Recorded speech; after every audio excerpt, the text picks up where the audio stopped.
Hello everyone, welcome to my channel. I hope you're having a fantastic day. I have a quick art tip for you, but before I get into it, I did want to mention my website, CoreyFrankCreates.com. From there, you can check out my art shop, sign up for my weekly email newsletter, and do all kinds of fun stuff like that. So I'd love for you to go and check it out. Today's art tip is about using sponges to create texture with watercolors. It's pretty short and simple, so I'm going to go ahead and jump right in. So one of the things about watercolor is that unlike other paints, you can't create physical texture with the paint itself, or at least it's very hard to do. So if I put a blob of paint on there, you can see obviously there's a couple dry pieces that fell off. You can see that there is kind of, it's lifted. There's a bit of texture. The paint is raised off the surface of the paper. But as soon as I add water to it, it just flattens right out. And so if you want to have any sort of physical texture, you would have to just be daubing paint all over your page directly from the tube. And you'll go through the paint much faster. So instead of having physical texture of the paint built up like you can do with oils and acrylics, instead we are going to create the illusion of texture. So one of the main ways you can create texture is by using sponges. So I have here just a regular kitchen sponge. It's pretty large. You could probably cut it down into smaller pieces.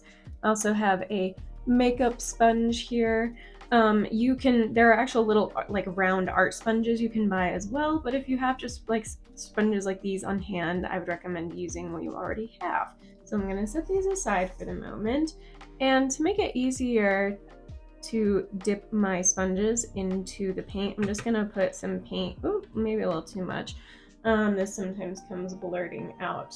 But I'm gonna go ahead and put some paint in here, add a bit of water to it, just to get it a little more wet.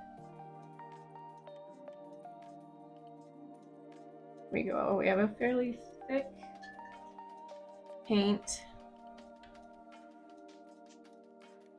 I got the corner of the sponge slightly damp. It's not dripping at all. It's just a little damp. You can tell it kind of puffed up from the water. I'm gonna put it in my paint. See how it looks right there. And then I'm just gonna dab it onto my page. And you get this very wonderful textured look, kind of just natural unevenness. If you want it to be a little less thick, you can add more water. So this is a little more watery, and you can see you're getting a little more of the larger areas of the texture rather than these small pieces. So you're just kind of dabbing onto the surface to create texture.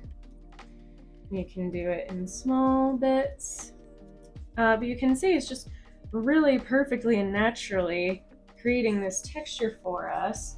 Now with the makeup brush, it has much smaller sponginess. It's much more separated. So it creates a whole different kind of texture. And again, I just go in with some paint, dab it on my surface. I can add a little bit of water if I want. A little more water makes it larger and thicker. I'm just blotting it on the surface of the page and letting it fall naturally where it will. And you can see from that you get this really fun textured effect. Thank you so much for watching. I hope you enjoyed that video and found it helpful. If you did, please give it a thumbs up. Go ahead and subscribe to my channel if you haven't already. I'd really appreciate it. Until my next video, be kind to yourself, be kind to others. God bless, and I will see you soon.